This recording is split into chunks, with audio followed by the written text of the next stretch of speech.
Hello guys, welcome to the kitchen. আজকে the কিচেনে রয়েছে কাঁচা লঙ্কা ধনেপাতায় বাটা চিকেন। প্রথমেই চিকেন ম্যারিনেশনের জন্য একটা মিডিয়াম সাইজের পেঁয়াজকে আমি কেটে নিয়েছি। তারপর 3টে কাঁচা লঙ্কা কেটে নেব। এবার আদা রসুন এবং একটা ছোট সাইজের পেঁয়াজকে পেস্ট করে নেব। এবার চিকেনের মধ্যে half teaspoon black pepper powder, half teaspoon আমার স্পেশাল ভাজা মশলা, তারপর আদা রসুন পেস্টটা, কুচনো কাঁচা লঙ্কা এবং পেঁয়াজ দিয়ে ভালোভাবে ম্যারিনেট করে 10 মিনিটের জন্য রেস্ট করতে দেব। তারপর তাতে 1 টেবিলস্পুন কাঁচা সর্ষের তেল এবং অল্প পরিমাণ হলুদ দিয়ে আবার ম্যারিনেট করে আধা ঘন্টার জন্য রেখে দেব।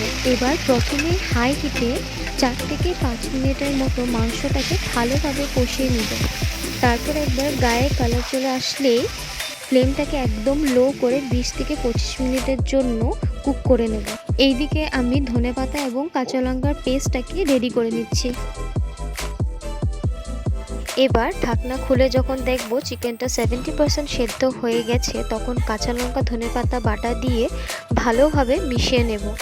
তারপর লাস্ট 5 মিনিটের জন্য আবার ঢাকা দিয়ে কুক করলেই কিন্তু রেডি কাঁচা লঙ্কা ধনেপাতার বাটা চিকেন। এই যে ঝালটা, এটাই কিন্তু মেন টেস্ট কাঁচা লঙ্কা ধনেপাতা বাটা চিকেনের। তাহলে অবশ্যই কিন্তু একদিন এই রেসিপিটাকে বাড়িতে ট্রাই করবেন। Thank you for watching.